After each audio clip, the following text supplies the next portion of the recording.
소리가 꺼져 있습니다.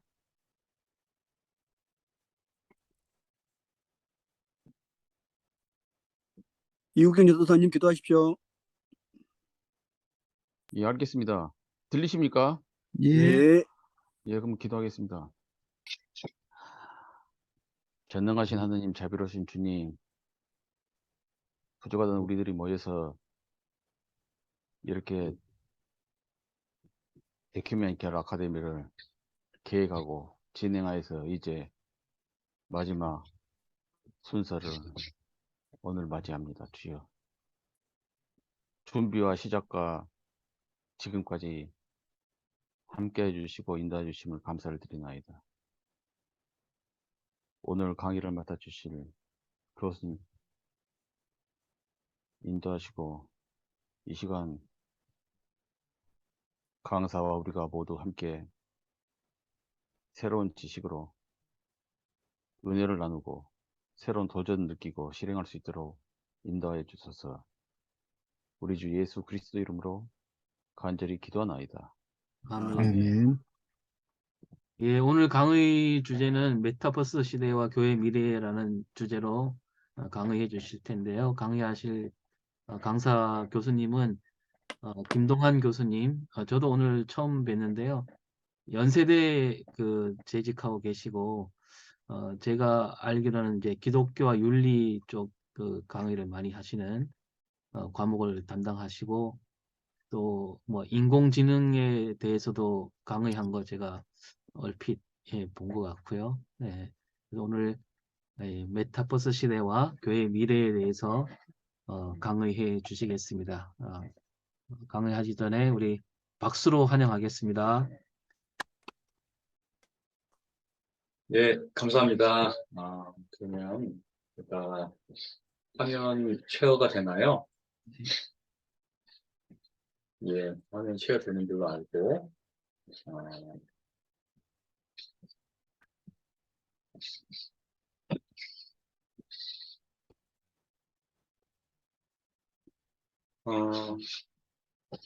저는 어떻게 연락이 오셔가지고, 예, 제가 이런 모임이 있다는 걸 알게 되었고, 이렇게 참여하게 돼서 영광입니다. 불러주시면 감사를 드리고, 또 오늘이 마지막 시간에 하신 바에 대해서, 예, 마지막을 장식하게 되어서 또 영광이고 감사합니다.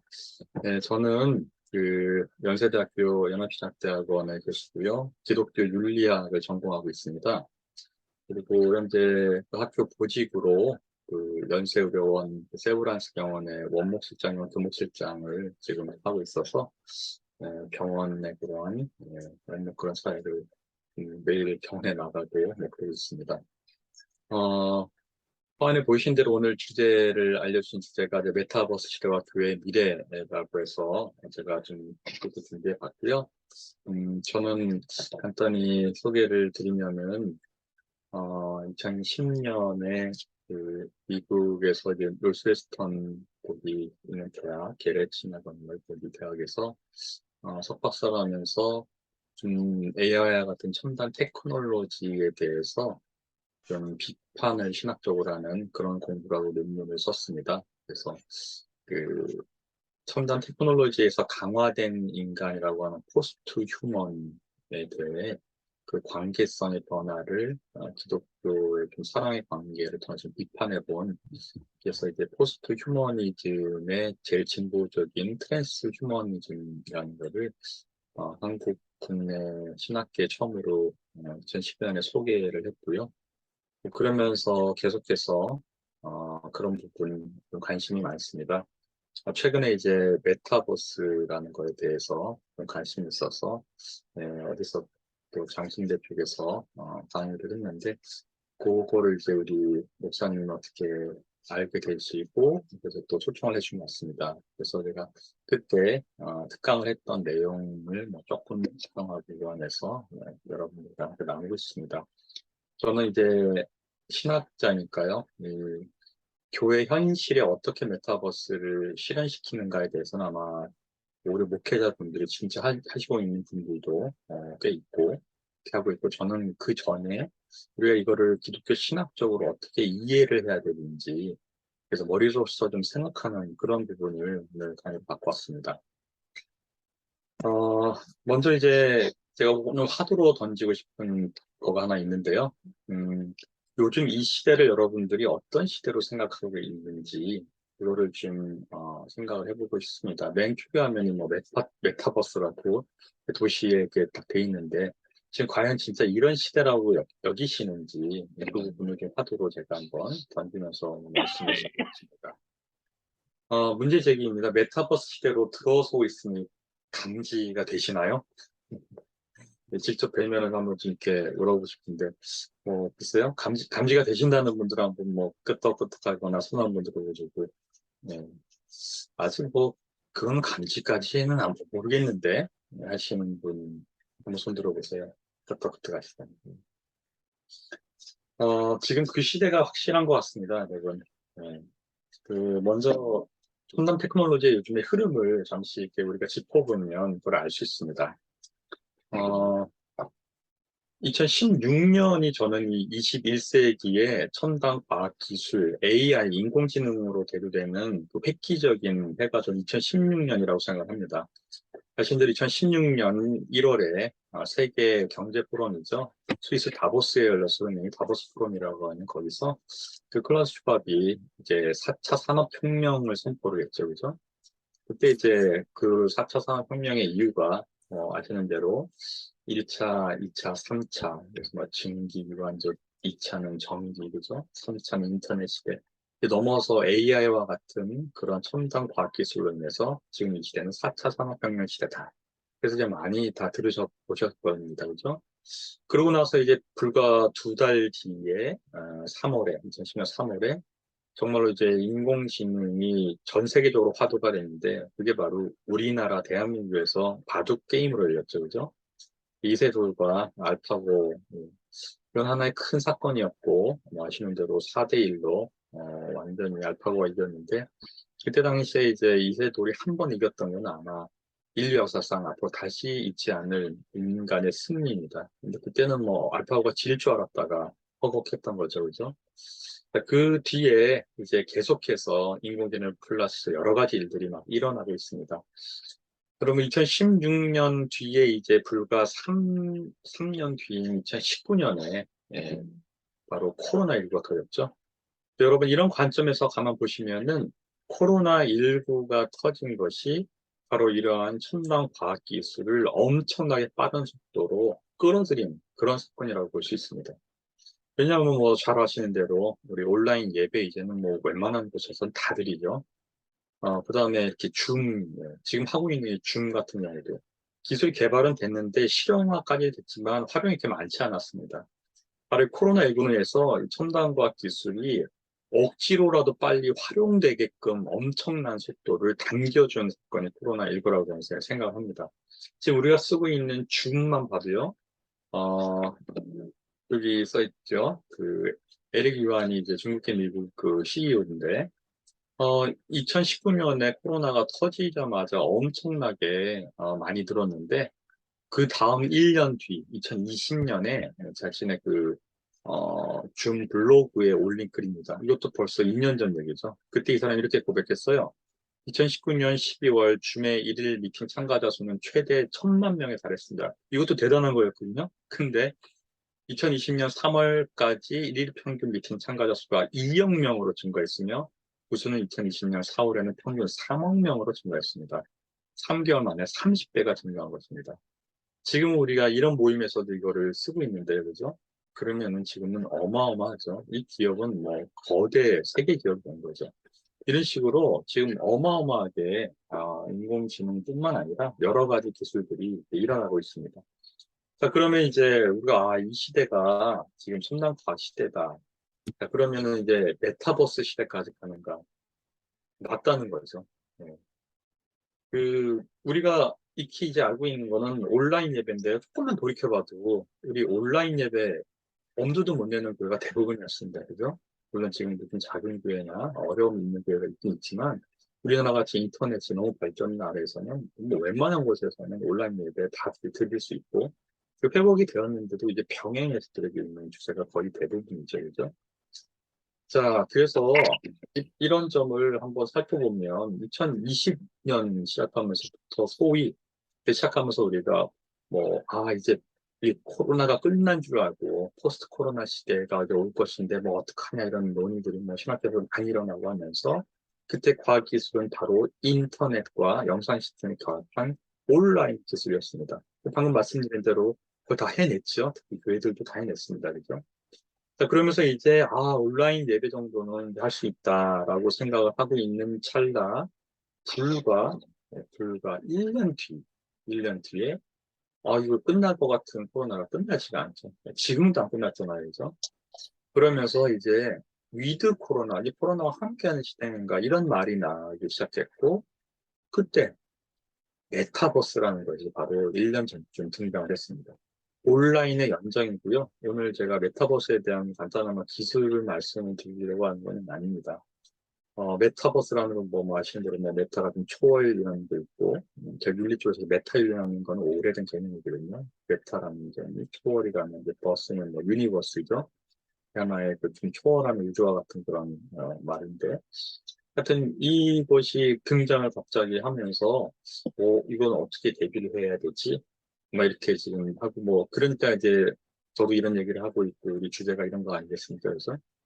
그래서 지금 온라인 시대를 생각해 보면은 2019년에 온라인 예배를 해낼 수 있다고 생각을 못했고 그런 시대를 우리가 못하는데 왔잖아요, 그죠? 메타버스 논의가 지금 1년 전부터 이루어지고 있습니다. 그러면 여러분 똑같은 것이 똑같이 일어난다고 그냥 보시면 됩니다. 똑같이 메타버스가 전 세계적으로 돌아가면 결국 교회까지도 메타버스를 활용하지 않을 수가 없는 아까춤처럼 그런 시대가 되었다. 그래서 저는 메타버스 시대로 들어가고 있음을 먼저 우리가 감지를 해야 된다. 이렇게 생각을 합니다. 메타버스가 지금 그러면 그런 시대에 온라인, 줌이 이렇게 전 세계도 활용하려는 그런 거 맞는가? 이것만 모두 알 수 있죠. 세계 최대 소셜 네트워크 SNS 기업인 페이스북이 자신대로 작년 가을, 많이 말씀드리고 작년 가을에 메타 플랫폼스로 이름 바꿨지 않습니까? 그래서 지금 페이스북은 실질적으로 메타버스를 하고 있고 많은 전문의들은 페이스북에서 메타적인 거를 지금 활용을 하고 있습니다. 이미. 이런 시대가 됐다는 거죠. 그러니까 이미 10대, 20대들은 페이스북을 쓰는 그 많은 인구들은 이미 이런 시대인 것을 당연히하고 활용하는 시대가 되었다. 자, 제가 말씀드릴 때 세브란스 병원에 업무실장 보직을 맡고 있어서 매일 병원 업무실장실에 출근을 하고 있는데 저희도 병원 같은 경우도요 세브란스 게 보이시죠? 작년에 저희도 메타 세브란스를 개설을 했고요. 이제 병원은 또 학교와 함께 달리 좀 기업과 같은 그런 거잖아요. 그래서 여기에 이제 저희 전체 직원이 13,000명이나 됩니다. 세브란스 병원인데.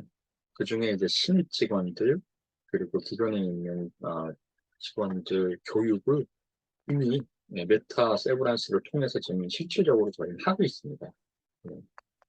자, 그렇다면은 교회, 메타 철치, 온라인 교회 이렇게 하듯이 그냥 갈 겁니다. 네.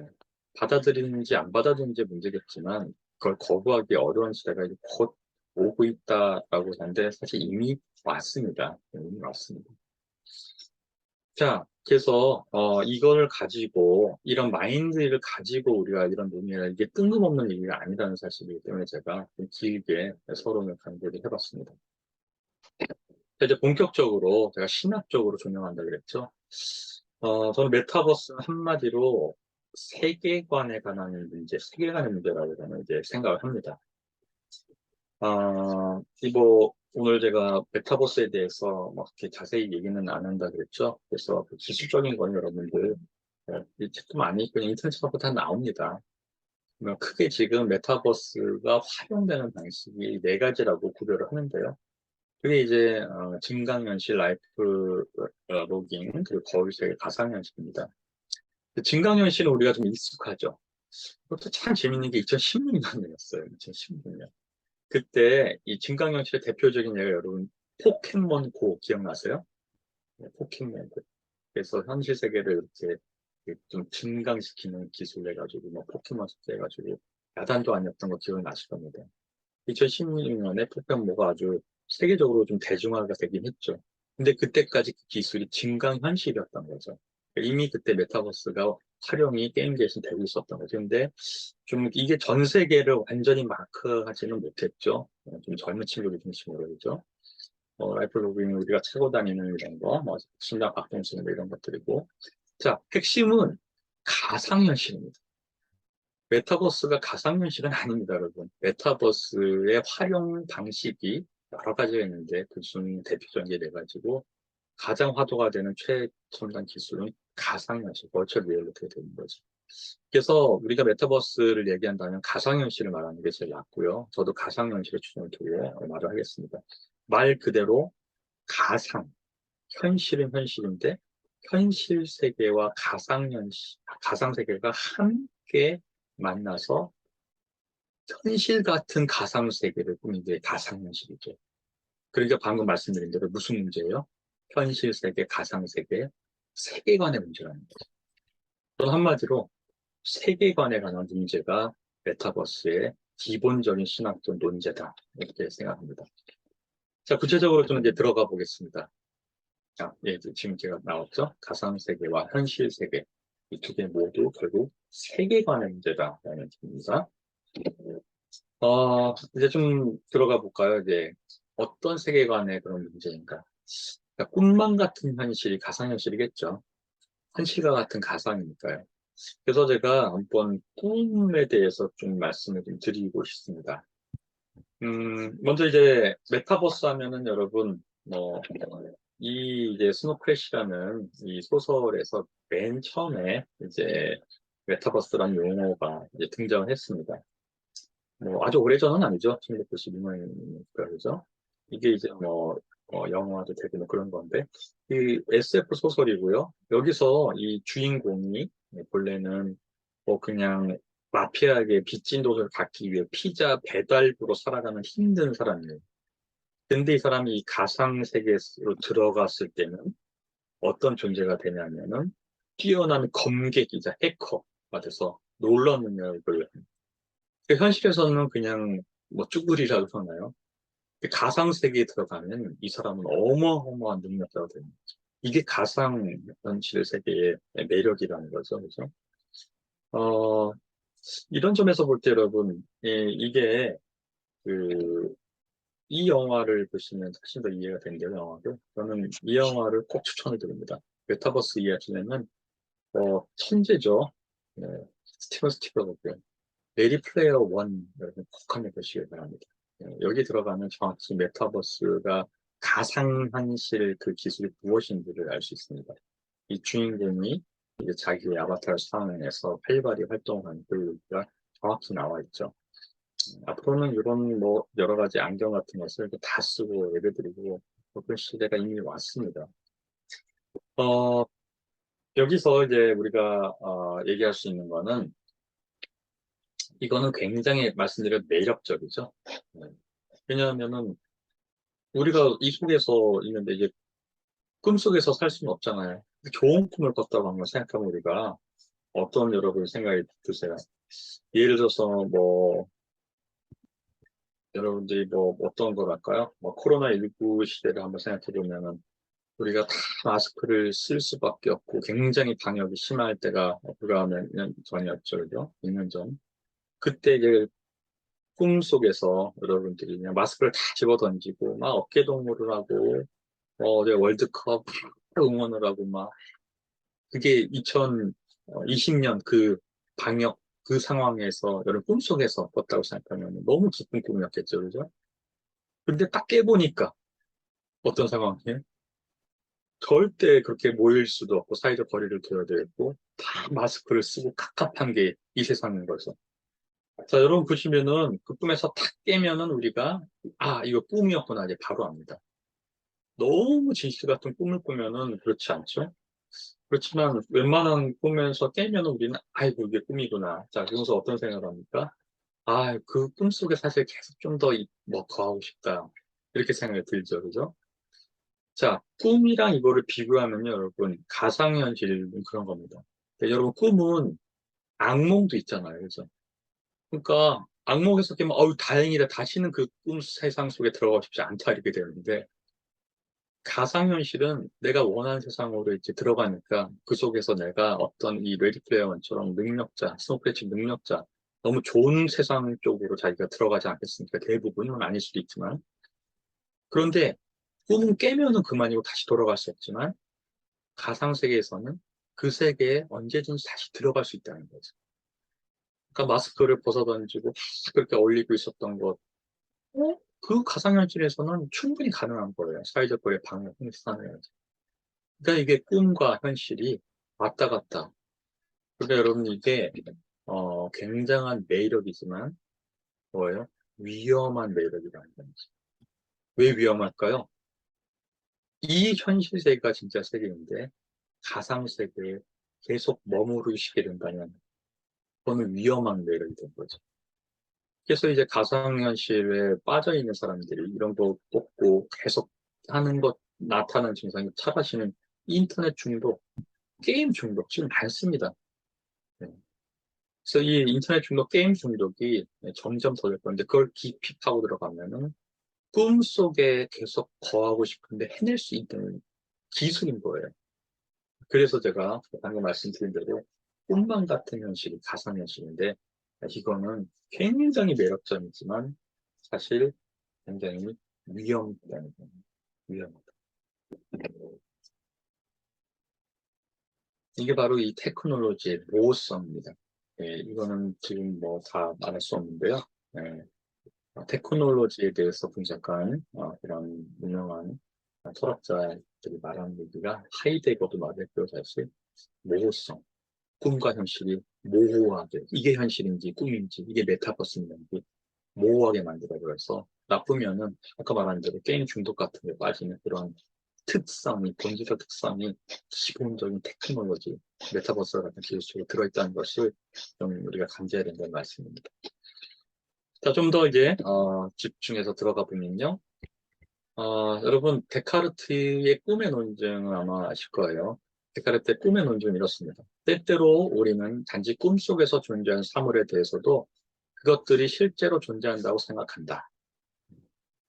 그래서 환상적인 꿈 속의 경험과 꿈에서 깼을 때 참된 경험을 본질의 차이점은 없다. 데카르트는 이렇게 해석을 했어요. 따라서 우리는 꿈속의 경험과 꿈에서 깼을 때 참된 경험을 구분할 수 없다. 이게 이해가 되고 와 닿으세요? 아까 제가 좀 쉽게 설명한 그런 내용을 생각하면 되겠죠. 예. 인식 자체가 사실은 이것과 이것을 정확히 구분하는 기준은 본질적인 차이점은 사실 없지 않느냐는 데카르트의 논증인데요. 그래서 이거를 그냥 나름대로 한번 적용해 봤습니다.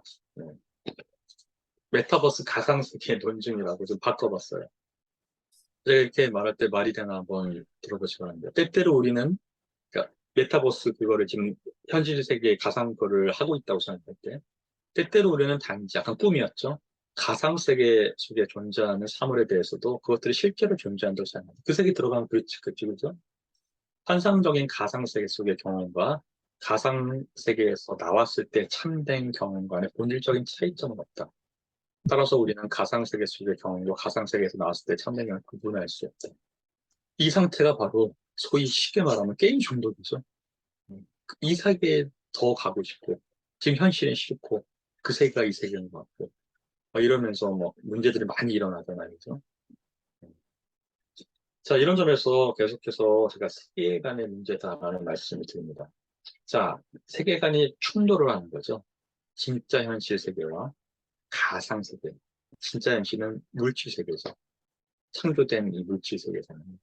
가상 우리가 인공적으로 만들어내는 가상 세계의 충돌입니다. 그렇게 해서 제가 한 분을 소개해드리고 싶은데요.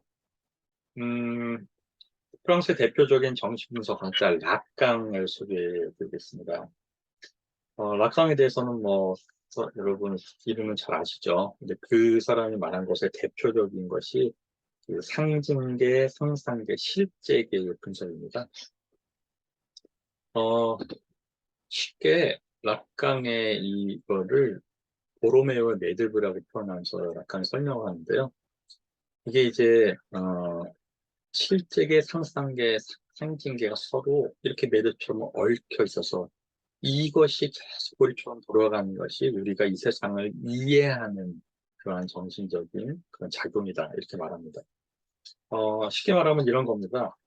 우리가 일상적으로 말하는 그러한 현실 세계. 지금 여러분 어떤 현실을 살아가세요? 이렇게 묻는다면 여러분 어떤 세계를 살아가세요? 우리가 지금 살아가는 이 현실 세계는 사실은 실제 세계가 아니다라는 겁니다. 이게 무슨 말씀일까요? 우리가 살아가는 이 세계가 현실 세계가 실질적으로는 진짜 현실 세계가 아니다. 그런데 이 어떤 큰 사건이 올 때 우리는 이 현실 세계가 실제 세계가 아님을 알게 된다는 거죠. 그러니까 참된 실제계는 따로 있다는 거죠. 엄청난 일이 닥쳐왔을 때 우리 그것을 깨닫게 되는 거고, 아, 실제계는 따로 있는 거구나. 이런 것을 파악하는 것이 소위 상징계를 통해서 우리는 그런 것들을 파악합니다. 예, 오감을 총동원해서 진짜 실제계가 무엇인지 파악하는 것이 한마디로 상징계인 거예요, 상징계. 그래서 이때 상징계를 통해서 실제계를 진짜 현실을 파악하는 이 과정을 소위 인식의 도구라고 표현하는 상상계가 발휘되는 것입니다. 굉장히 락강 얘기가 어려운데 제가 한번 쉽게 풀어본 거예요. 이해가 대충 되시죠? 네. 자, 제가 좀 더 쉬운 예를 하나 드려볼게요. 코로나19 얘기를 그대로 해보겠습니다. 자, 2019년 중반까지만 해도 우리는 이 세계가 코로나로 이렇게 될 줄 하나도 몰랐습니다. 그쵸? 그거 뭐 아신 분 있었어요? 아무도 몰랐어요. 그죠? 계시를 받지 않으나 알 수 없는 상황이었죠. 자, 코로나19가 2019년 12월에 갑자기 중국에서 이렇게 터지고 하였고, 하다가 2020년이 되면서 이게 확산이 되고 전 세계적으로 퍼지니까 모든 것이 코로나19. 이게 뭐예요? 아까 엄청난 사건이 터졌을 때 우리는 깨닫게 됩니다. 코로나19가 없던 세계가 현실 세계가 아니었음을. 이해되시죠? 진짜 현실은 뭐였어요? 코로나19가 터져서 지금 이 세상이 실제인 거예요. 우리는 그것을 파악하기 위해서 상징계를 통해서 오감을 통해서 아, 우리가 현실이라고 느꼈던 건 현실이 아니었고 실제는 코로나19가 터진 이 세상이 진짜 실제 세계라고 오감과 상징계로 우리가 느끼고 알게 되는 것입니다. 이러한 인식에 작용을 하는 것을 우리가 소위 이성을 통한 상상계라고 표현하는 거죠. 이 긴밀한 작동 속에서 우리는 실제계를 이해하게 된다는 것입니다. 이렇게 하면 좀 이해가 되시죠, 그죠? 네. 자, 이런 점에서 지금 가만히 우리가 살펴보면 아까 가상계라 그랬잖아요, 그죠? 여러분 이것도 그대로 한번 대입해 볼 수 있지 않겠습니까? 가상 현실이라는 것이 전혀 모르고 있었을 때, 그러니까 메타버스 같은 기술을 사용해서 우리 가상세계에 들어가는 것을 전혀 모르고 있을 때는 우리는 메타버스나 이런 게 없는 세상이 현실이라고 느끼고 있죠. 근데 메타버스가 이제 전 세계도 확산되고 이제 곧 우리에게도 오고 만약에 왔다고 해보세요.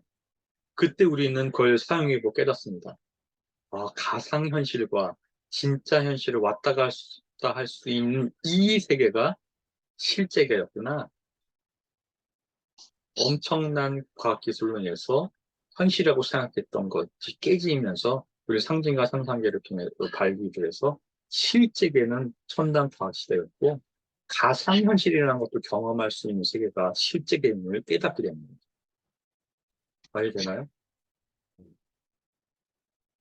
자, 그런데 이제 문제는 어떤 게 있을까요? 엄청난 코로나19라는 건 나쁜데 침투잖아요. 사건이잖아요. 그죠? 그래서 우리는 오히려 그 전에 있었던 현실계라고 착각했던 시대로 돌아가고 싶고 회복하고 싶잖아요. 이제. 근데 가상세계라는 것이 들어와서 지금 우리를 공격해서 새로운 세계관을 열어줬을 때는요. 이게 더 좋은 거죠. 옛날 현실계로 돌아가고 싶지 않은 거예요. 지금 뭐예요? 가상세계와 현실세계 중 어느 세계를 더 좋아하더라고요? 가상세계를 대표해요. 그러면 놀라운 위험이 이제 있는 거죠. 실제계 자체가 바뀌고 회복하기를 원하지 않고 오히려 이 지금 현실 너무 안 좋잖아요, 여러분. 신앙 없으면 살기 싫잖아요, 솔직히. 그죠? 이거를 가상세계에서 떠나가고 싶은 거죠. 이게 실제계를 알았으니 얼마나 이게 우리에게 희망이 되는 겁니까, 여러분. 이게 엄청난 일이라는 거죠. 이 세계관 충돌을 통해서. 자, 이런 점에서 여러분, 그런 세계에 살고 싶다. 그랬을 때 우리가 꿈꾸는 기독교에서 우리가 말하는 나라, 세계가 어떤 나라죠? 그게 이제 하나님 나라 아니겠습니까? 천국. 그래서 제가 아까 꿈이랑 비교했고 좀 더 나가서 이 가상세계와 하나님 나라를 좀 비교해 보겠습니다. 여러분 제가 아까 락강을 통해서 말한 거를 한번 그 하나님 나라를 락강을 통해서 한번 얘기를 한번 해볼게요. 하나님 나라도 그런 거죠. 복음을 모르고 그냥 이 세계를, 현실 세계를 그냥 살아가고 있어요. 물질 세계만 살아가고 있어요. 그러다가 어느 순간 예수님을 만나고 신앙을 받게 되었을 때 천국의 소망을 받게 되죠. 하나님 나라를 알게 되죠. 자, 하나님 나라라는 하나의 사건이 내가 생각했던 믿음 없을 때 현실계에 닥친 겁니다. 그때 우리는 소위 상징계와 상상계, 우리는 영계라고 할 수 있죠. 영적인 그런 걸 작동시켜서 아, 이 현실 세계가 진짜 실제가 아니었구나. 하나님 나라라는 천국이라는 소망을 품고 그런 세계가 있구나. 이제 더 이상 이 사람은 그 전 세계로 돌아가고 싶다면 돌아가지 않습니다. 이제는 진짜 실제계를 찾았기 때문이죠. 이 세상에 살지만 하나님 나라를 소망으로 품고 동시에 살아가는 실제계를 살아가는 사람으로 바뀐 겁니다. 말이 되나요? 조금 전에 제가 말한 거랑 굉장히 유사하지 않습니까? 가상세계가 뭔지 모르고 그냥 이렇게 살아갔다가 물질세계만 가상세계라는 것을 경험하고 그 속에서 와 이런 세상도 있구나. 내가 원하는 대로 다 할 수 있구나. 도저히 그 뒤에 돌아가고 싶지 않아요. 그 사람에게는 더 이상 그 세계는 현실 세계가 아니었고 지금 이 실세계예요. 우리가 계속 있으면서 아 예배 또 드리고 싶지. 아 정말로 예배를 사모하지. 하나님 나라를 사모하지.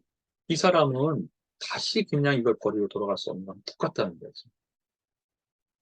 자, 이게 신앙이니까 우리는 총의 소망을 받고 세계를 꿈꾸며 살아가는 중인데 이게 인간이 만들어낸 인공적인 가상세계일 경우 그 사람에게는 그게 심하게 말하면 천국의 소망같이 되는 겁니다. 네, 좀 말하자면 뭐 교회 가는 예배를 드리는 가상세계 속에서 내가 꿈꾸는 것과 같은 그런 세계를 누리고 싶게 되는 것 같은 거죠. 이러한 엄청난 큰 영향력을 갖고 있는 게 메타버스의 가상현실이다. 이렇게 한번 생각해 볼 수 있겠습니다. 자, 그래서 이제 조금 더 들어가 볼 텐데요. 이 여러분 그 리차드 니버 아시죠? 그래서 아마 다들 뭐 많이 읽어봤을 거예요. 고전으로 되는 문화 그리스도, 그리스도와 문화. 그 그리스도 문화는 이제 그 한마디로 이제 기독교와 그다음에 이 세상 그거를 이제 5가지 분배로 이제 해서 뭐 문화의 대표라는 그리스도, 문화의 그리스도, 문화 위에 있는 그리스도, 문화 역사적 관계에 있는 그리스도, 문화의 병적 그리스도 뭐 이런 거 우리 같은 신학교에서 배우실 겁니다. 그죠? 거기서 중에서 문화와 역설적 관계에 있는 그리스도 이 부분을 제가 하나님 나라를 관해서 좀 얘기하고 싶은데요. 이 문화라는 게 이제 세계죠, 이 세상, 현실 세계. 네. 그 다음에 이제 그리스도가 이제 우리 기독교 말하는 거겠죠. 요 관계의 대표적인 사람은 이제 그 성경에는 바울이고요. 그다음에 그 사람의 바울은 성 어거스틴 이런 나입니다. 이건 하나 역설이죠. 누가복음 17장 이 구절을 예를 들 수 있겠죠. 하나님의 나라는 볼 수 있게 임하는 것이 아니요 또 여기 있다 저기 있다고 나타내니 하나님의 나라는 너희 안에 있느니라. 여기 계신 분들은 다 신학을 하셨고 목사님들은 뭐다 알겠지만 그죠. 하나님 나라 어디냐 예수님 이렇게 파격적인 얘기를 했죠. 나중에 갈 그런 사후세계만이 아니라 지금 이곳에 하나님 제가 임한자. 그러니까 하나님 나라를 동시에 살아가는 바로 그 우리의 신앙이 고백되어 있는 거죠. 그죠? 이게 하나 역설이라는 거죠. 그래서 우리가 이 세상을 살아가는데 하나님 나라 천국의 소망을 품고 이 세상을 함께 살아가는데 달뜻 가면서 절대 닿지는 않죠. 닿으면 이게 죽은 거죠. 이게 번째. 이게 천국으로 간 거니까. 달뜻 하면서 하느님 나라를 모르다가 이거를 품고 양극성과 긴장성을 가지면서 믿음이 떨어지는 하나님 나라가 약한 것 같지만 또 이렇게 하면서 그죠? 긴장성, 양성으로 계속 가면서 천국의 소망을 품고 살아가는 거잖아요. 그게 이제 문화와 역사적 관계는 그래서 위험이죠, 그죠? 자, 이러한 관계와 방금 말씀드린 그 가상세계도 굉장히 연결이 되지 않습니까? 그렇죠? 가상세계라는 그거를 품고 이 현실 세계를 살아가죠. 근데 완전히 그 세계에 들어갈 수는 없죠. 그러나 계속 그 세계에 들어가서 뭔가를 누리면서 꿈만 같은 그런 세계를 누리면서 살아가고 싶은 이 사람에게는 이제 약간 무슨 일을 천국의 소망 같은 거죠. 이런 점에서 우리가 생각을 해보면 와 이게 대단한 진짜 우리의 세계관의 전쟁이며 좀 비평적으로 말하면 기독교 신앙의 큰 도전이 될 수 있겠다 그런 생각하게 될 수 있겠습니다. 그래서 이제 방금 말한 그거를 현실계와 역설적 관계는 가상계 이렇게 한번 화두를 잡을 수 있겠죠. 아까 락강에 나오는 뭐뭐 개가 있는 이제 가상 개가 하나가 정확하게 등장하는 거고. 어, 이것은 이제 말하자면 음, 그 문화와 역설적 관계에는 기술의 유형 그거와 이제 똑같다고 제가 이제 말씀드렸죠. 방법론적으로 이해하는 해석학적으로 이제 똑같다는 거죠, 그죠? 어, 이 메타버스라는 그러한 신기술을 통해서 가상계와 현실 세계를 살아갈 수 있는 이런 것들은 여러분 사실은 그 이원론적인 세계관을 가진 그런 고대 그 사람들에게는 굉장히 이게 이해하기 어렵습니다. 그러니까 서구의 문명이 굉장히 이원론적이잖아요, 그죠? 이거냐 저거냐. 그 아까 말한 데카르트 같은 사람이 아주 대표적이죠. 그 전에는 플라톤 같은 이원론에 대한 굉장히 들어가 있기 때문에 저는 이것도 잘 보시면은 과학기술이라는 것 자체가 근데 계몽주의 시대 이후에 생겼다는 인간의 이상을 하면서 그죠? 근원적으로 이제 플라톤의 이데아 사상 그죠? 굉장히 그런 통일되어 있잖아요, 그죠? 굉장히 분리시키는 그런 세상인데 이 가상세계라는 것도 가만 보시면은 되게 서구 중심의 그 과학기술의 기본적인 이원론의 입장입니다, 그죠? 현실의 가상세계를 이렇게 분리시키고 근데 이게 지금 파격이 된 거예요. 이 세계를 왔다 갔다 할 수 있다는 건 이건 대단한 사변적인 것으로서도 대단한 일입니다. 우리는 좀 이해하기 쉽습니다. 우리 동양적인 사상을 보는 사람들은 이 역설적인 것에 되게 익숙해요, 그죠? 통전적이라 그러나요? 그래서 막 이원론적으로 이거다 싶고 하나 우리는 뭐 태극무늬도 그렇잖아요. 뭔가 돌고 돌고, 그죠? 음양 뭐 이런 거 우리 되게 익숙해요, 그죠? 서구 사회에서 과학기술 쪽에서는 참 이해하기 어려운 상황이죠. 하나님 나라를 이렇게 갈등마다 동시에 살아간다는 개념이 되게 서구 사상이나 그쪽에서 이야기, 진화론적인 과성을 이야기 하는데, 이건 되게 이해하기 쉬워요. 동시에 함께 해서. 아시는 대로 구약의 히브리 사상은 사실 우리 동양 사상처럼 굉장히 이론적입니다. 예수님 시대의 그레코 로마 시대는 벌써 로마 문명으로부터 서구 문명이 시작했기 때문에 이원론이 등장했기 때문에 예수님이 하나님 나라는 이미 너 가운데 있다고 말할 때 아마 히브리인들은 이해를 우리처럼 했을 거고요. 아마도 그렇지 않은 그 스토아 그 철학자 이런 사람들 당시에 유행했던 헬라 철학자 이런 사람들 되게 이해하기 어려웠을 수도 있었다고 보니까. 그래서 이게 사견적으로도 그런 것들을 다 깨놓고 굉장히 혼돈을 주는 아까 모호성이라고 그랬죠. 이런 세계관에 혼돈을 주는 그런 것들이 사견적으로 있다는 말씀을 제가 나중에 좀 드린 겁니다. 아까 제가 말한 것 중에 그랬죠. 메타버스에 확 빠져서 가상현실에 들어가서 확 체험을 하면 계속 거기 있고 싶은 사람들. 그리고 그 메타버스 매니아에게 그런 기쁜 소식, 복음이겠죠. 그럼 그 사람들은 천국이 임한 건가요? 이런 질문을 한번 생각해 볼 수 있겠죠. 메타버스 매니아가 가상계 체험을 통해 그게 천국을 맛본 것이냐는 말씀입니다. 그렇다면은 가상계가 그들에게는 천상계냐? 천상계로 들어가는 관문이 예수 그리스도를 영접하는 것처럼 그는 메타버스를 영접해서 그의 천상계인 가상계로 들어가는 경험을 하는 것입니다. 그 정도의 기쁨도 맛볼 수 있다는 거죠. 지나친 종목일 수 있지만 아까 말씀드린 대로 그렇게 빠져드는 중독을 갈 때 지금 핸드폰 중독, 인터넷 중독, 게임 중독은 엄청나게 더해갈 거고 이것이 천국의 소망을 갖고 있는 우리들에게 그것을 선포하는 목사님들에게도 세계관의 큰 도전이 될 수도 있다라는 저는 생각을 해봅니다. 자, 지금 말했던 거를 지금 좀 풀어서 말해본 거고요. 그래서 세상과 역설적 관계에 있는 하나님 나라라는 것을 방금 말한 대로 현실계와 역설적인 관계에 있는 가상계. 그래서 더 설명하려고 아시겠죠, 그죠? 양육성 인간을 받으면서 이 현실과 가상을 동시에 살아가면서 소망 같은 기쁨을 얻고는 이런 것들이 이 메타버스 기술이 인간들에게 줄 수 있는 그런 큰 영향이라고 생각볼 수 있습니다. 이게 진짜 좀 비판적으로 보면요, 되게 위험한 겁니다. 자, 그럼 이제 차이를 봐야 되겠죠? 근데 어떻게 할 것인가?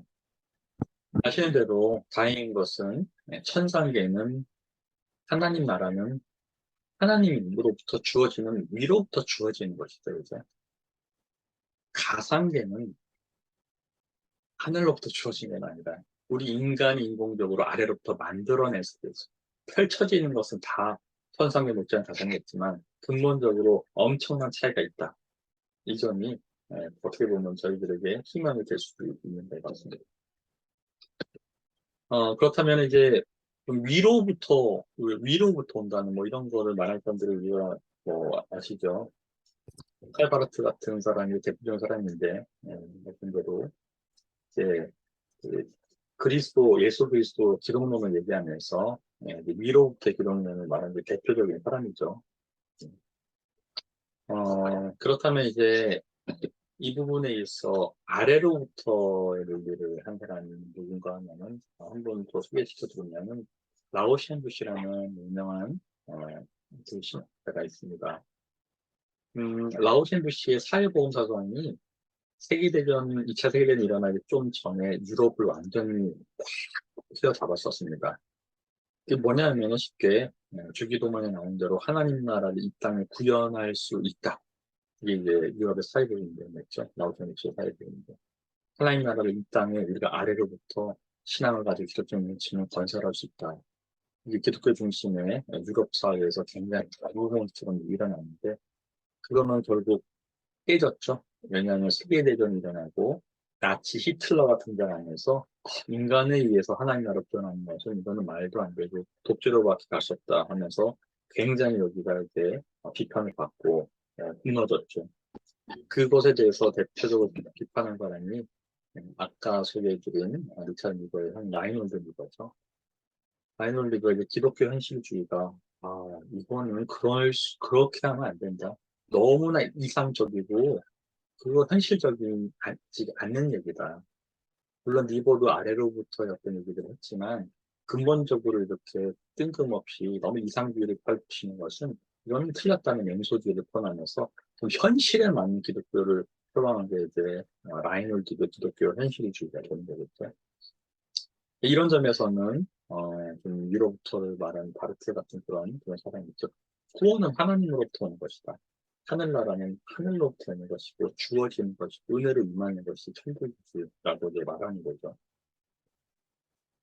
근데 이제 여러분 보시면 이 놀라운 과학기술에 의해서 소위 천상낙원 가상계가 건설될 수 있다는 이름에 들어왔어요. 뭐 기술 낙관주의라고 이제 할 수 있겠죠. 이런 것들은 되게 위험한 겁니다. 어떻게 보면 라오셴 부시의 아래로부터의 그런 것을 기술을 통해서 이루려는 거죠. 이 현실 세계 속에 천상계 못지않는 놀라운 이상적인 가상 세계를 아래로부터 건설해야 되는 거죠. 뭘 통해서요? 첨단 과학 기술, 메타버스를 통해서. 근데 이거 아까 말씀드린 게 뜬금없는 얘기가 아니라 하나의 무브먼트 같은 그런 것들이라고 저는 볼 수 있겠다고 생각합니다. 이게 이제 제가 가졌던 한 거는 트랜스휴머니즘 아까 말씀드렸죠. 첨단 과학기술에서 인간이 진보돼서 이제 개조되고 발전한 걸 이제 소위 포스트 휴먼이라고 있는데 그 급진적인 기술 지상주의에 이제 그런 거라고 할 수 있겠죠. 지금 우리가 알고 있는 대표적인 사람들, 일론 머스크, 이런 사람들, 라인 사람들이 거죠. 트랜스 휴머니즘 하는 사람들이 진짜 추구하는 거예요. 우리가 아래로부터 해서 테크노크라시를 이 지상사회에 건설할 수 있다. 하나님 나라를 이 땅에 건설한다는 그거랑 너무 유사합니다. 신학적으로 안목을 보면. 근데 옛날에 그 불가능했는데 이게 지금 영적인 세계는 아닌데 정신 세계잖아요. 가상 세계. 이런 거를 지금 건설하고 있는 거니까 이게 그냥 물리적인 어떤 도전이 아니라 우리의 영적인 그 하나님 나라의 그런 거를 얘네들이 정신적인 걸로 그런 세계를 경험하게 하는 그런 거를 건설하고 있다고 본다면 이건 대단한 도전이라고 생각할 수 있다는 거죠. 이런 점에서 이게 요즘 논문들도 이제 나오고 있습니다. 많지는 않지만 벌써 인공지능을 많이 써서 메타버스 논문들이 신학계에서 나오고 있는데 분명한 신학자가 그런 말을 했어요. 이거 이렇게 가다 보면 이건 이 디지털 가연설이 될 수도 있다. 가연설 여러분 이제 아시죠? 그죠? 네. 이단이잖아요. 그죠? 신적인 그 존재인 예수께서 인간의 육체를 입고 지상에 올 수 없다. 이렇게 해서 예수의 인간론을 부인했다가 이단을 종결해 받았던 초기기독교 시대의 가연설 같은 거 아니냐. 그걸 비판하는 논문들이 나오고 있습니다. 네, 맞죠? 왜냐하면 우리 육체를 가만히 있고 완전 정신세계로만 거의 가서 거기서 활동하는 거잖아요. 진짜 잘못하는 게 그 이단이 시됐던 2000년 전에 가연설 같은 그 세계를 이런 과학자들, 트랜스 휴머니스트들 이런 사람들이 테크노크에 휘둘르고 있는 거죠. 하나님 나라를 전파하려는 저희들에게 새로운 도전자가 생기는 거죠. 자, 그래서 우리가 그러면 기독교 신앙인으로서 목사님으로서 제시할 수 있는 게 뭐냐면 이게 제일 중요한 거죠. 아까 모든 세계관을 얘기를 했잖아요. 현실계의 의미와 중요성을 강조해야 됩니다. 현실계는 아까 말했을 때 위로부터 주어진 거죠. 하나님 나라처럼 위에서 하나님께서 주신 게 이 현실 세계예요. 그죠? 지금 이 현실 세계는 다 주어진 선물이지 않습니까? 창조를 통해서. 우리 몸까지 다 포함해서 영혼까지. 이 주변의 모든 것들, 우리가 인공적으로 만든 이런 컴퓨터를 제외하고 자연, 모든 것들, 지구, 이 모든 현실계는 하나님이 창조한 것이라서 지금 우리가 현실계의 중요성을 얘기해야 됩니다. 가상계에 대해서 자꾸 뭐라고 하고 있는데 그게 아니고 먼저 우리가 말할 거는 가상계를 모두 할 수 있는 지금 이곳, 바로 여기 현실계는 하나님께서 창조해서 주어진 거기 때문에 이게 너무 중요하다. 아무리 가상현실에 가서 활동을 하고 그게 좋고 소망을 품는다 해도 진짜 살아가는 것은 이곳이라는 거예요. 이거를 기독교는 충분히 말해줄 수 있어요. 창조신앙으로. 이거를 강조해야 된다는 거죠. 중독에 걸렸다. 그러니 그것이 그 세계가 다가 아니다.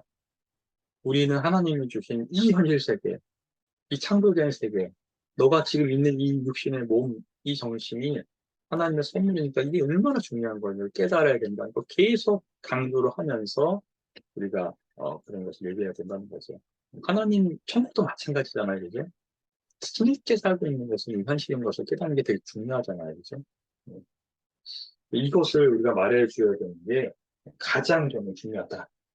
이렇게 생각을 합니다.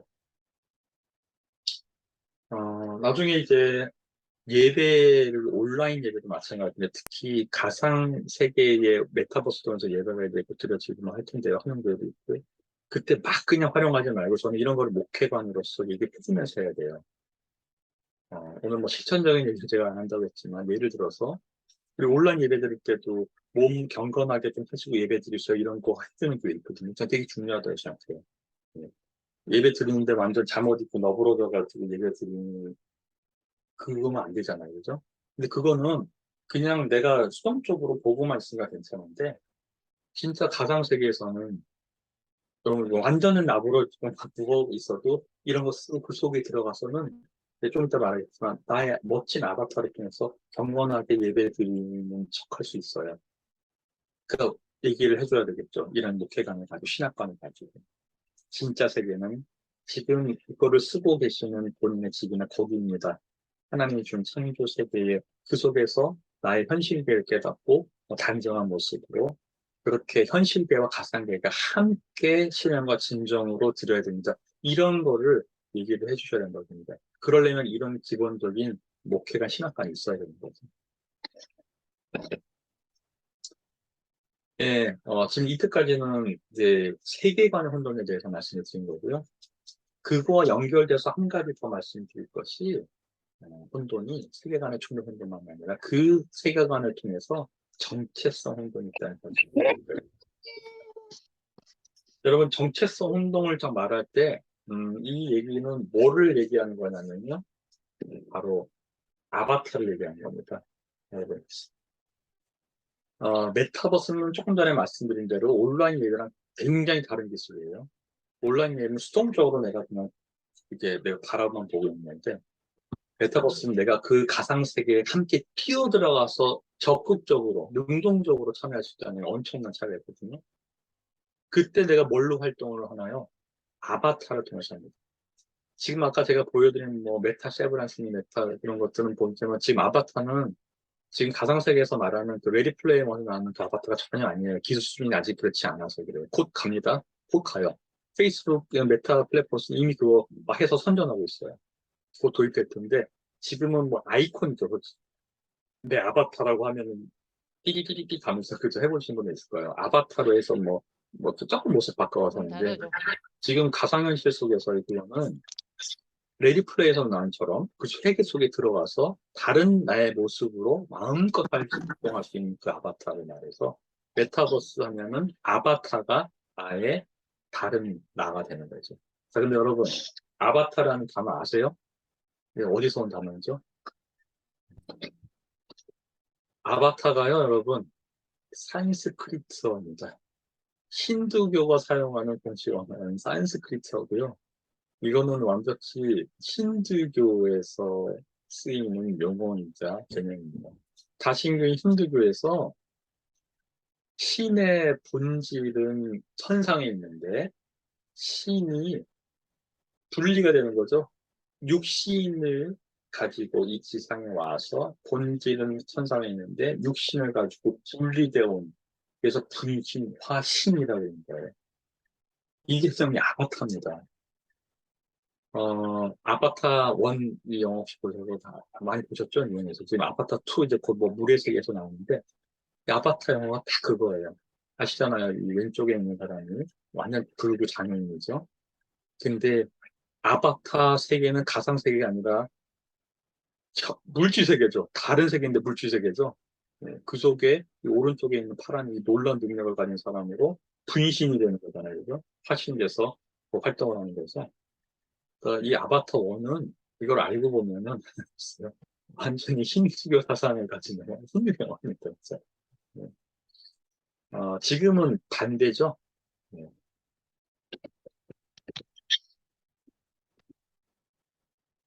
그렇죠. 여기 제가 이게 떠가지고요. 먹어야 돼. 이게 여러분 보시면 기독교에서 말하는 성육신이랑 너무너무 다르죠. 그죠? 우리 기독교에서 말하는 성육신은 뭡니까? 예수님께서 온전히 방금 대로 하나님과 동등됨을 여기지 않으시고 완전히 인간의 몸을 입고 이쪽으로 완전히 오신 거죠. 이 세상에. 예수님의 본체가 따로 있고 쓱 모방이 아닌 거죠. 완전히 이렇게 오신 거잖아요. 그 기독교의 소위 성육신 사상으로 보면 이거는 진짜 다른 종교의 얘기입니다. 그죠? 예수님 분신으로 오시지 않고 온전히 인간의 모습으로 이곳에 오셨었잖아요. 그죠? 또 다시 돌아가신 거예요. 그죠? 메타버스에서 아바타는 여러분 방향이 다르고 육신이 아니라 정신이라는 차이가 있지만 분이라는 거는 똑같습니다. 메타버스는 뭐죠? 육신은 우리는 여기 현실 세계에 있죠. 그래서 정신만 가상 세계로 가서 활동을 하니까 아까는 그 본질적인 그 흰비 아바타는 예, 이게 반대죠. 육신이 분리돼서 가는 거고 이건 우리 육신은 여기 있는데 정신이 가상 세계에 활동하는데 똑같이 분리되는 분신 활신이라는 점이 똑같습니다. 이게 이제 한자로 귀신 신자를 쓸 수밖에 없었는데 이제 정신이죠, 그죠? 이 점에서 이게 방향만 다르고 내용만 다르지 나의 정체성이 분리된다는 점에서는 똑같습니다. 진짜 어떻게 보면 기독교적이지는 않습니다. 아까 말했던 그 레디 플레이어 원, 아까 다른 거 제가 홍보 그 화면을 갖고 왔는데요, 같은 영화인데요. 보시면은 여기 이 주인공 각자 있는 주인공들이 이 메타버스 요거를 그 안경을 쓰고 그 속에 싹 들어갈 때 이 친구는 이 멋진 청년으로 변해서 엄청나게 활동하고 각자 너무너무 뛰어난 그런 능력가들이 활동을 하죠. 자, 이 현실 속에서는 육신이 있는데 내 분신, 정신이 이쪽에 와서 활동하는 거 아니겠습니까? 나와의 정체성 혼돈이 일어날 수 있다는 말씀을 드린 겁니다. 이 세계가 너무 현실 같고 꿈만 같은 현실인데 현실보다 더 현실 같은 가상현실의 경우 나는 이 나와 어떤 관계에 있는지 정체성의 혼돈이라는 거 이게 생각보다 굉장히 그 문제가 될 수 있어요. 여러분 그 예배나 이런 거에서 한번 메타버스 예배가 이때 왔다고 할 때 한번 비유해 보면요, 뭐 몇 가지만 한번 말씀드려볼까요? 온라인 예배랑 천지 차이는 다르죠. 자, 가상 메타버스에서 제대로 된 가상을 들여서 아바타를 써서 예배를 드릴 경우에 여러분, 예를 들어서 예배 중간에 막 성령의 뜨거움을 받아서 막 성령 체험이었어요. 아바타가 성령 체험한 거니까 지금 육신은 내가 성령 받는 거니까 가상 예배 속에서 메타버스 예배에서 성령님이 오시면 그 가상 세계에 오시는 거니까 저희한테도 그런 거니까 각자 메시지를 세례를 준다고 할 때는 여러분 메타버스에서 가상의 아바타의 목사님이 가상이 나한테 세례를 주면 그가 성령으로 임하는 걸 받는 거는 내 아바타니까 성찬식은 또 어떻게 여러분 카톨릭은 의외로 파격적으로 지금 메타버스 사용해가지고 성례전을 뭐 할 수 있다 뭐 이런 얘기가 좀 하셨어요. 그냥. 네. 오히려 개신교는 됐어요. 할까? 성찬식을 하는데 여러분 지금 온라인 예배 성찬식 얘기가 많잖아요. 그죠? 어떻게 온전한 성찬식이나 해서 뭐 여러 가지가 있죠. 생각해도 뭐 하체선 지침처럼 하는데 이 가상에서 거기서 버터카고를 거기서는 할 수가 있어요. 온라인에서는 못 하잖아요. 근데 가상에서는 가상으로 떡과 그 포도들을 내 아바타가 받아서 먹을 수 있어요. 그러면은 우리가 뭐 공개설이니 무슨 소리니 사실 카톨릭이 화채설이니까 어떻게 되는 거예요? 내 아바타가 그걸 먹었으면 되게 화채설 그 진짜 변하는 겁니까? 나는 안 먹었는데 나는 지금 안 먹었는데 내가 근데 이렇게 해서 먹거든요. 이렇게 내 아바타가 이렇게 먹어 이렇게 내가 보이는 거는 그거이고 나는 그 모습이에요. 아시죠? 내가 받아 먹었어요. 근데 아바타가 먹었잖아. 그, 그 성찬 와인 포도주는 마셨는데 어떻게 되는 거죠? 화채설은 뭐 어떻게 하려고 그러는지 모르겠어요. 엄청난 정체성 혼돈일 수 있다는 거죠.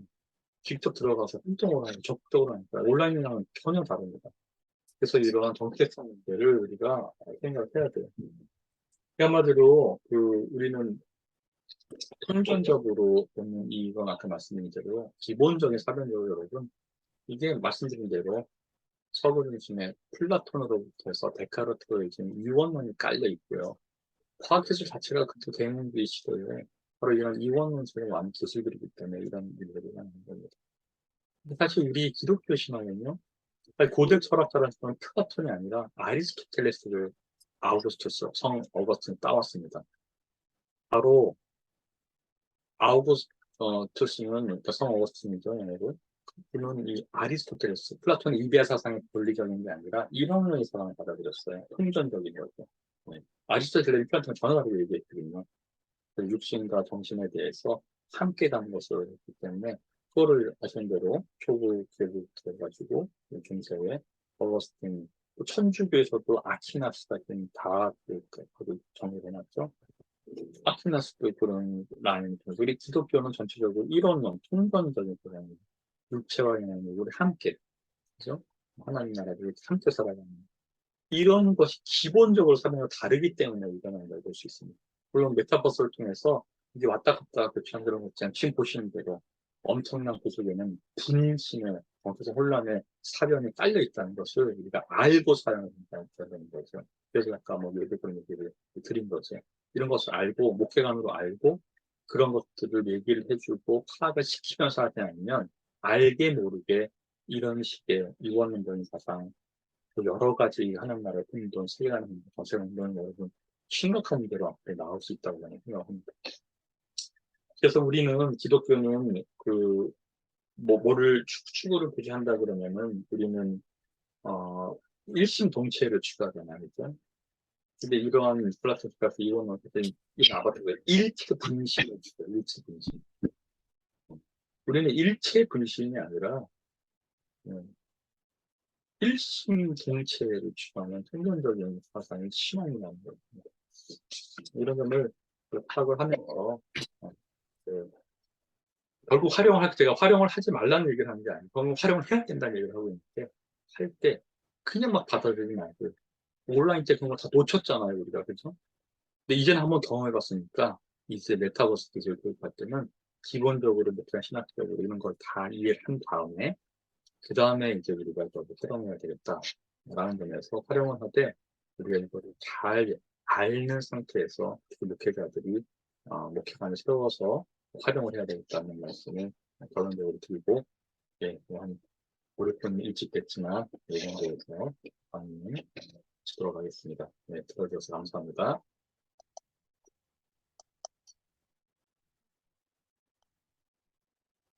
네, 수고하셨습니다, 목사님, 교수님. 네. 예, 1시간 정도 강의 정말 유익하게 잘 들었는데요. 들으시면서 뭐 이렇게 더 궁금한 거 있으시면 한번 질의하고 응답하는 시간을 잠깐 갖도록 하겠습니다.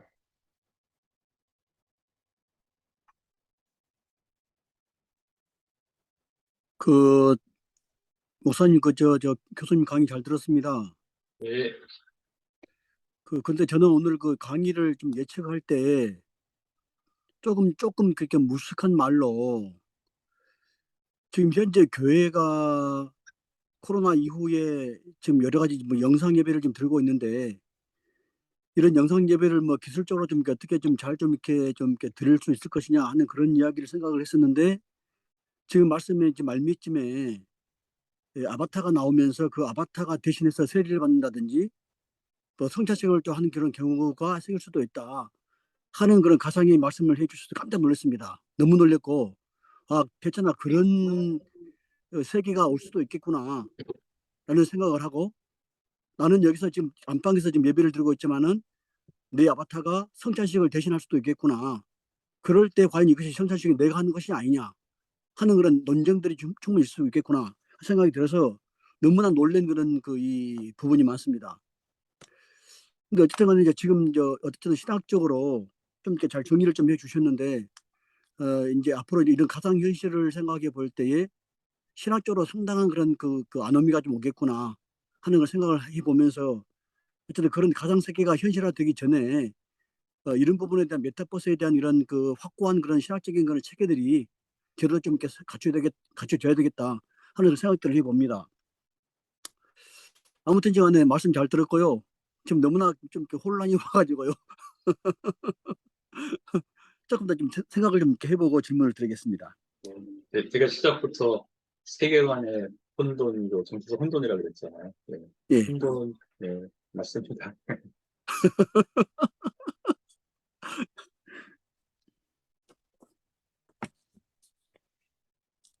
근데 뭐 우리가 옛날에 그런 말 많이 했잖아요.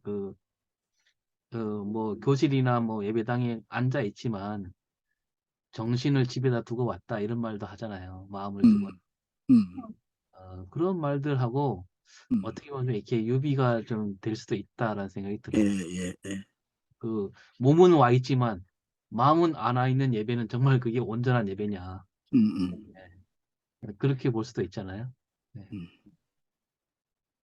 거기에 대한 어떤 경종을 울리는 그런 세계일 수도 있고, 음. 예. 메타버스는 몸도 안 가 있죠. 그렇죠. 몸도 안, 메타버스에서는 몸도 안 가 있는데 거기서 이제 마음까지도 제대로 메타 예배를 잘 드리고 있지 않은 그 사람은 몸도 마음도 이제 완전히 제대로 드리지 않는 거예요.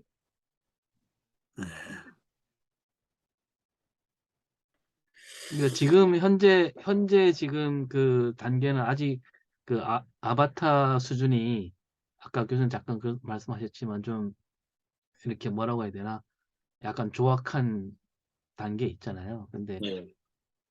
앞으로는 아마 우리가 그 영화에 나오는 그 영화 같은 그런 느낌으로 오는 시대가 멀지 않았다는 얘기죠. 네. 사실 이미 왔습니다. 네. 여기 페이스북, 이제 페이스북 검색하지 말고 메타, 여기 플랫폼 메타 들어가셔서 보면요. 네. 지금 거기 페이스북에서 홍보 영상 올린 게 있는데, 예, 실제 활용하고 있는 거를 뭐 제품에서 올렸어요.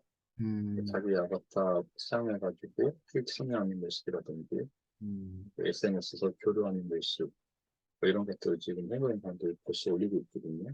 지금 한 달 정도밖에 안 된 것 같은데, 찾아보시면은, 그게 뭐, 이런 세계가 앞으로 올 겁니다가 아니라, 우리 이제 발빠르게 우리 페이스북이 먼저 이거 활용하고 있습니다. 이러고 있어요. 그래서 그 기술이 또 다 전수가 되겠죠. 이 우리 아까 이우경 전사님 뭐 손 드셨는데. 예. 그 시대를 좀 올라가서 우리가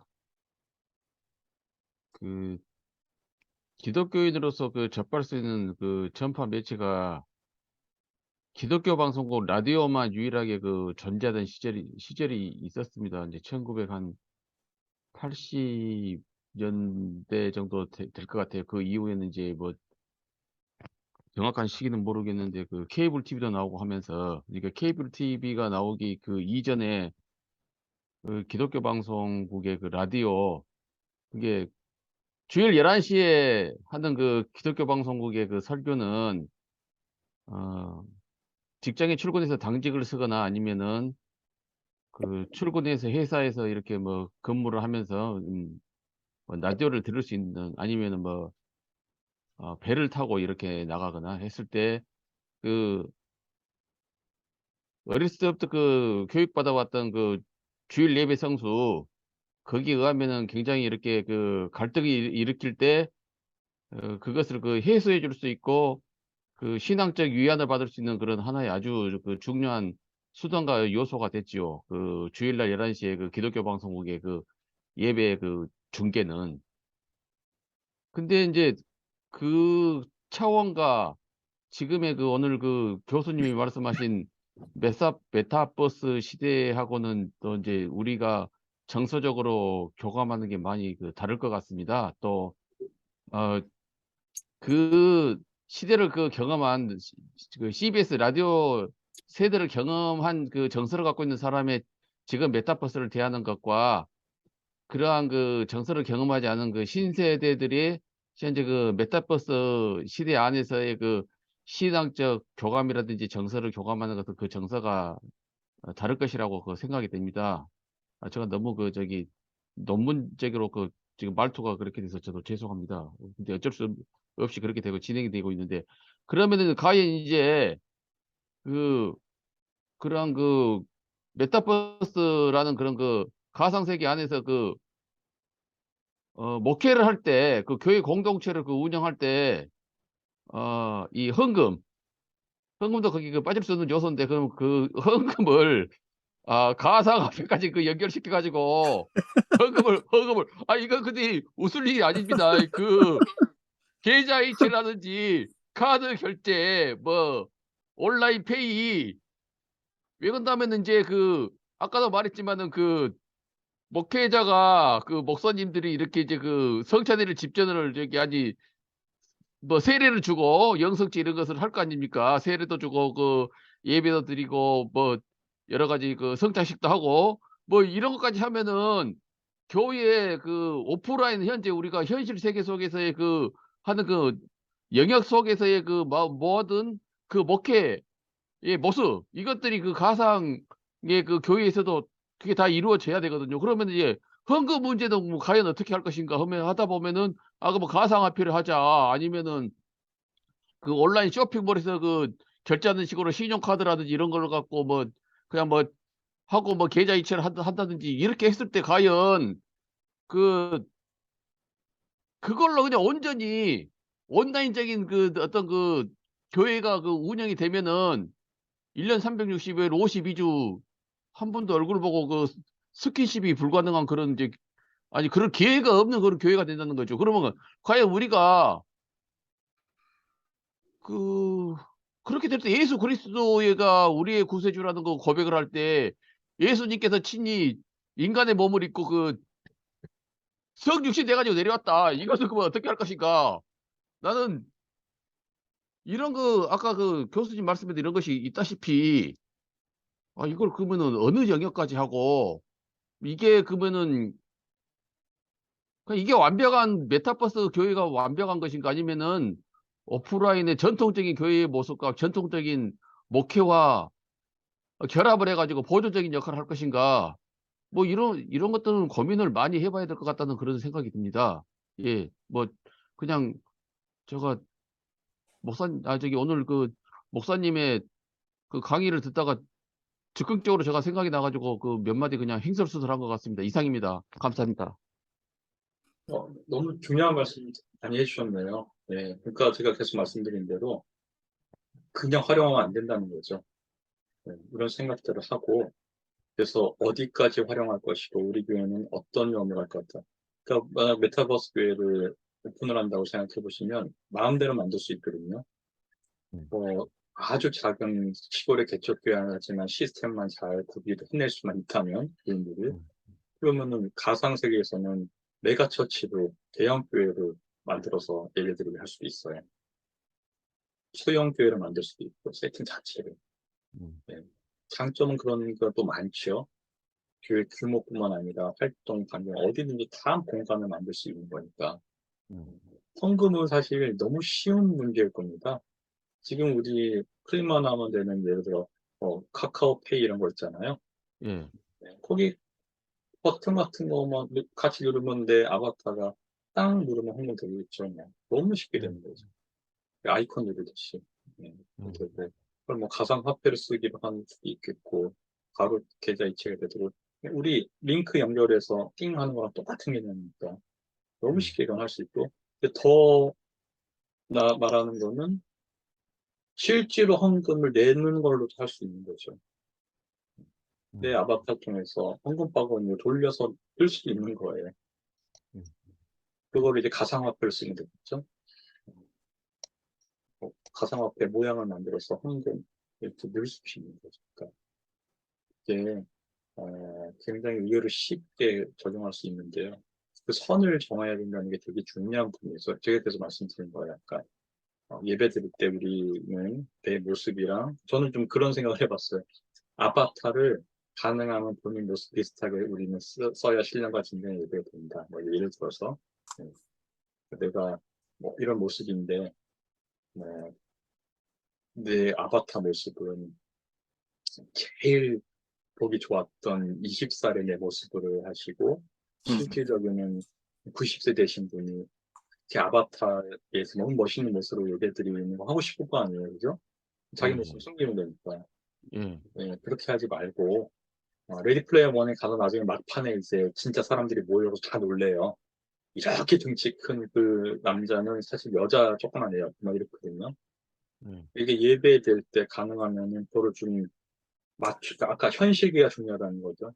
이게 연결이 돼야 되는데 뜬금없는 가상기가 되면 혼돈이 되면 안 되니까 그런 걸 우리 교회는 맞춰서 아바타를 만들어야 된다든지 기본적인 우리 교회 세팅은 이런 교회를 말한다든지 그래서 그거를 목회관을 가지고 만들면서 진행을 해야 된다. 막 도입하면 안 된다. 이런 생각하고요.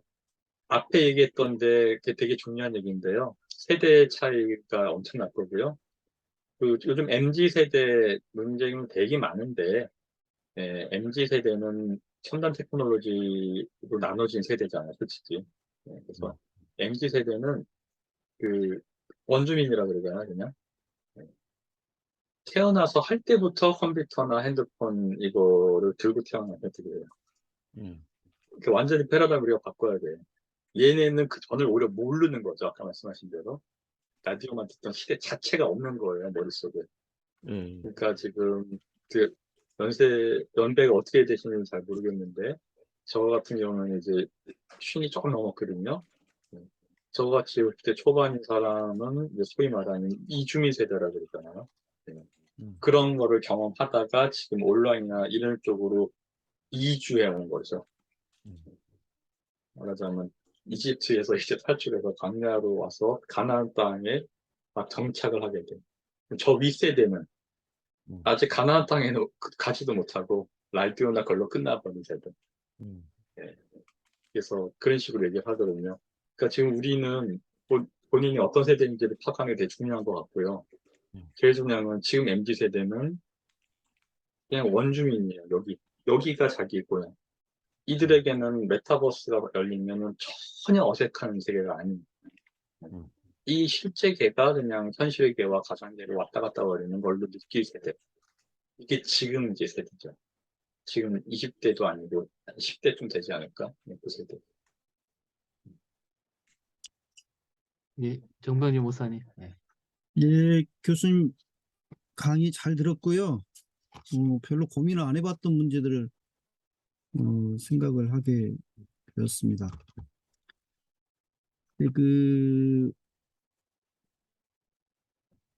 지금 메타버스 시대 자체는 거스를 수 없는 현실이지 않습니까?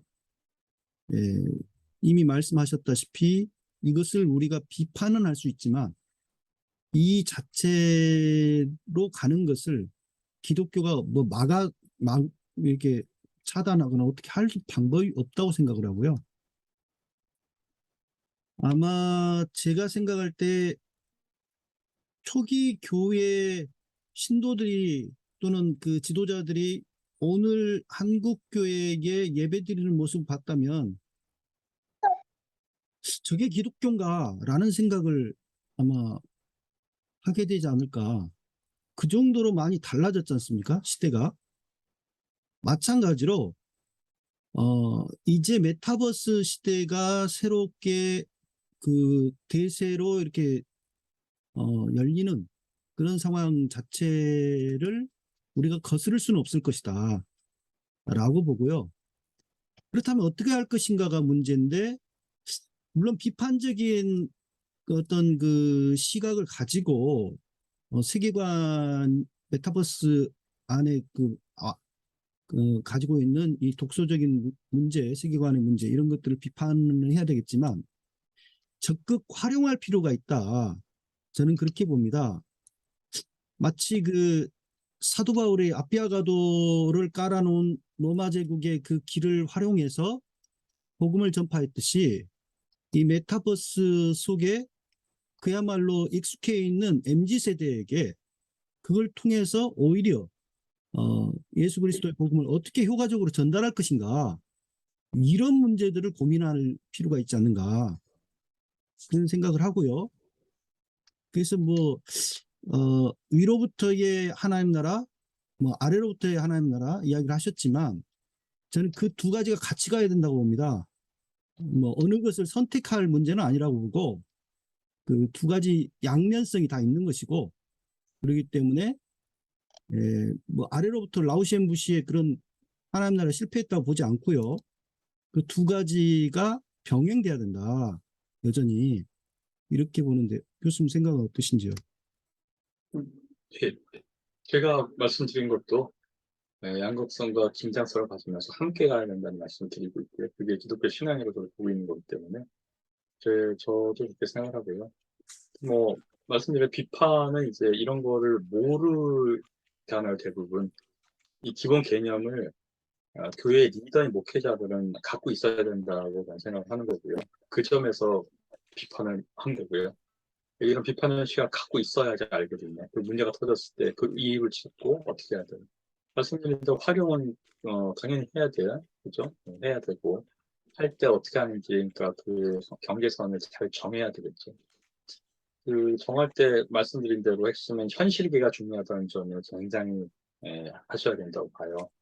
메타버스 교회뿐만 아니라 예를 들어서 뭐 학생들 MZ 세대지만 지금 이 메타버스에서 만나는 뭐 중고등부 학생들한테 예를 들어 너희들이 지금 이렇게 모습을 보면 진짜 현실은 어떠니? 너의 지금 현실 모습이 어떠니? 이런 것을 계속 얘기를 해주는 그러한 계속 상담 같은 것도 계속 추진을 해야 되고, 이 가상세계는 우리가 도구로서 좀 활용해서 모인 모습이고 할 뿐이지, 지금 실제 너는 밥을 어떻게 먹고 있니? 어떻게 식사를 잘 했어요? 뭐 이런 식의 얘기를 계속 같이 병행해줘야 현실계가 계속 강조가 되는 상황에서 활용을 해야 된다. 이렇게 생각합니다.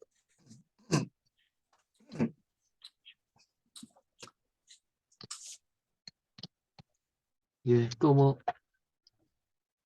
의견이 있으시면 우리 정 목사님 뭐 하신 말씀 없으세요? 정영석 목사님. 예, 저요.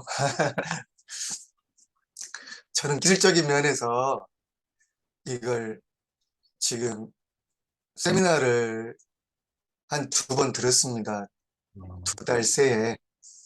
실제로 메타버스의 활용 방법과 거기에서 교회를 만들고 계신 분, 그런 강사들, 우리나라 이렇게 첨단의 서신들의 강의를 듣고 그 메타버스를 이용해서 실제로 제자훈련도 하고 그 아이들도 만나내고 그곳에서 그 여러 가지 양육이나 소그룹을 이루어내는 그런 플랫폼으로서의 역할들을 감당하고 있는 것을 봤거든요. 예. 거기서 또 이렇게 강의도 하고요. 우리가 다 이렇게 줌 이용하듯이 다 아바타로 해가지고 어디서 보이자면은 우리 동부의 아저씨도 거기서 하나의 방을 만들어 놓으면 우리가 거기 들어갈 수 있는 겁니다.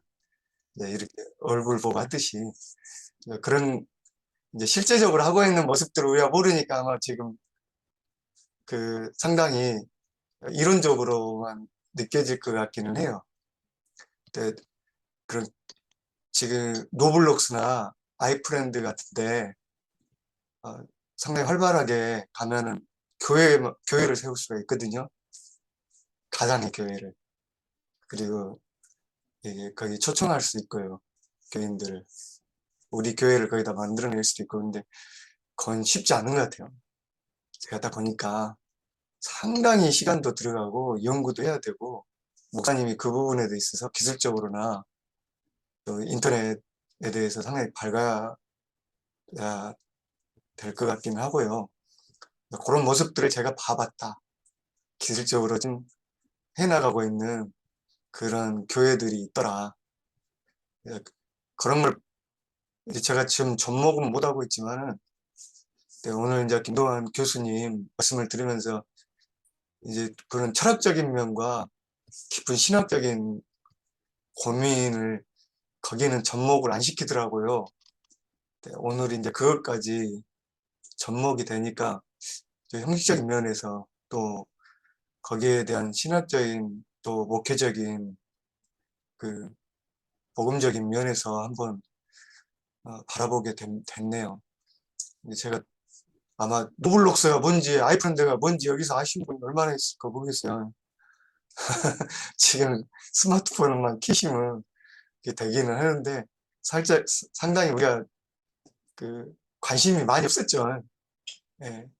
지금 시대는 너무 빠른데 교회는 한 발짝 옛날에 앞서갔는데 요즘에는 좀 뒤처진다는 느낌이 좀 있더라고요. 예. 좀 이론적인 면도 우리가 지금 다루지만 한번 들어가서 그거 한번 해보십시오. 그 뭐지? 지금 그리고 그것이 지금 실용화되고 있구나. 예, 그걸 아마 느끼실 수 있을 것 같아요. 예, 그, 드릴 말씀 많지만 이상입니다, 좀.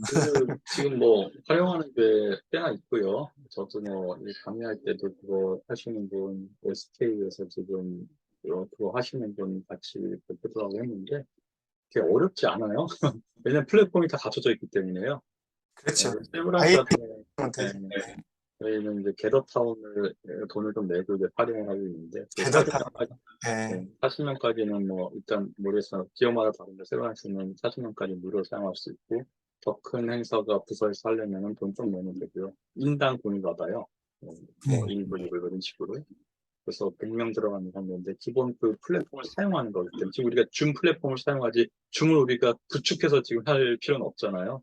이게 예. 플랫폼이에요. 예, 그러니까 여러 가지 회사들이 있는데 로블록스 뭐 이런 건 주로 게임 쪽으로 굉장히 잘하고 있고요. 베더타 뭐 이런 거 이제 가입을 해가지고 한번 줌 사용하듯이 그 플랫폼에서 그냥 간단한 그거 이제 뭐 홈페이지 만드는 거 혹시 해보셨나요? 그런 거 뭐 제대로 된 웹 디자인을 하지 않아도 기본 있는 거 돈 내고 사용할 때 누구든지 만들 수 있거든요. 관련 페이지. 조합해가지고. 네, 그런 식으로 베더타운, 베더타운에 가입을 하면 네, 충분히 알겠- 예, 네. 기본적인 거 근데 되게 디자인이 안 되면 촌스럽겠죠. 네. 음. 이런 데서 하는 이 교회 간의 활동하면 안 되니까 노가대를 해야 좀 이쁘게 예, 돈도 네, 돼. 예. 어렵지 않아서 그냥 당장 하실 수 있는 거고요. 소모임 같은 거 하실 수 있고 효과적입니다. 저도 세브란스 들어가 보면은 근데 아이콘이라서 이렇게 내가 클릭을 하면서 이게 내가 웃기는 내 아이콘이 가요. 그러니까 그런 건데 현재 딱 가서 다 같이 앉으면 되고 베더타운 같은 경우에는 둘이 가까이 가면 아이콘끼리 둘만 딱 대화가 돼서 인간에서 원래 할 수 있어요. 그 정도까지 가고 그건 꼭 진짜 있는 것 같죠. 이렇게 보일 수도 있고 저렇게 보일 수도 있고 또 예배 본다고 막 영상으로 클릭하면은 예배 영상이 나와서 설교 들을 수 있고 이런 건데 그래서 그런 교육을 하는 건데요. 말씀드린 대로 지금 초기 단계이니까 되게 활용성이 있고 뭐 이런 논의를 할 필요가 없어요. 근데 제대로 된 아바타가 그게 올 거거든요. 선생님. 이걸 다 써야 돼요, 이제. 지금 화면으로 찌릿찌릿하는 게 아니라 지금 가상세계는 제가 말씀드린 그 페이스북에서 지금 막 하고 있는 건데 그건 되게 다른 개념이에요. 내가 현실이 그렇게 뭐 아시잖아요, 그죠? 딱 쓰는 순간 짠 하면서 그냥 이 세계가 다르게 보이는 거잖아요, 그죠? 손부터 내 모습이 다르고 상대방이 다르고 근데 이게 그냥 현실인 거죠. 꿈속에 들어가면 똑같아요. 이렇게 됐을 때는 다른 얘기라는 거죠. 가상 지금 아바타가 아니라고 예, 생각해요. 예. 아바타 세계가 왔을 때를 생각하고 예배도 그렇게 될 거거든요. 이것도 여러분 되게 안 비싸요. 100불 정도에 100만 원에 살 수도 있고요. 1세대, 2세대로 나누더라고요. 지금 제가 좀 아까 이제 그 가상 세계라고 하는 말이 그러니까 현실 세계가 물론 이제 중요하다, 무게중심이 현실 세계에 가 있다라는 말씀은 제가 동의를 합니다. 근데 가상 세계라는 말이 꼭 이게 가짜 세계 이런 어떤 의식을 주는 것 같아요. 그러나 분명히 엄연히 현존하는 인간이 인공적으로 만들어냈지만 현존하는 세계거든요. 실제 세계거든요. 그런 부분들을 인정을 해야 된다고 봅니다. 그래서 이것 자체 속에서 아까 말씀드렸다시피 어떻게 복음이 그 속에 그서 구현이 될 수 있는가를 고민을 해야 되는 거지. 그 자체 이건 가짜 세계 어떤 좀 부족한 세계 이런 식으로 항상 이렇게 부차적으로만 생각해 가지고는 우리가 기독교가 그 MZ 세대라고 말씀하신 그 세대에 전혀 어필을 할 수가 없을 것이다. 그렇게 나가서는. 그래서 좀 적극적으로 그걸 해석을 해야 된다고 봐요. 요새 중요한 표현이에요. 제가 말씀드린 것도 그 부분이고 지금 아이콘 하는 지금은 온라인 예배 같은 정도예요. 성덕이라고 하지 않아서 계속 내가 여기 있는 게 느껴지고 이게 내 세계인지를 완전히 인식하는 상황에서 아이콘으로 활용하는 것 뿐이거든요. 예. 근데 말씀하신 대로, 오셔 말씀하신 대로, 가상세계, 제가 세계관, 가상세계와 현실세계, 그래서 그 기술이 virtual reality잖아요. 리얼리티예요, 현실. 가상적인 현실이어서 가상현실이에요. 이 기술은 지금 현실세계와 가상세계가 합쳐진 가상현실이거든요. 이게 현실이에요. 이거 썼을 때는 여기서 말씀드린 전혀 다른 개념이고, 그게 현실이거든요. 꿈만 같은 현실, 계속 말씀드려요. 그 속을 생각을 하고, 그런 논의를 하시고, 활용을 해야 된다. 예, 그 말씀입니다. 예. 또 하실 말씀 있으신 분 말씀해 주시죠.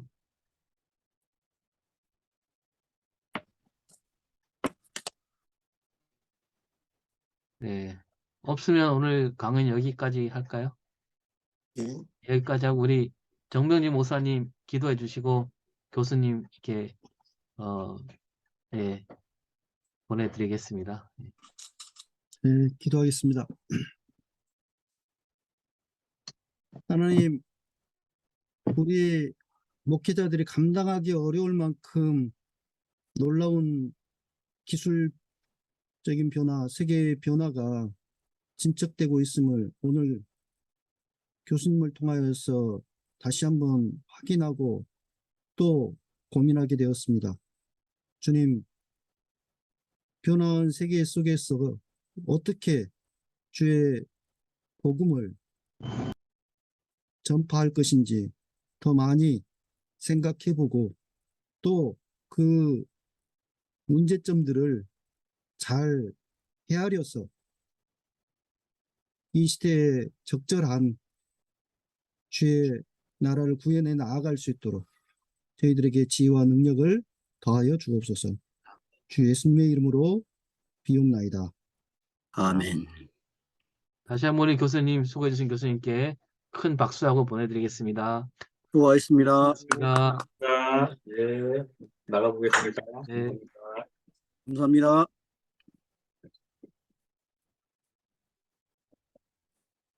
아이랑 목사님 무사히 도착하셨습니다. 예, 여러분들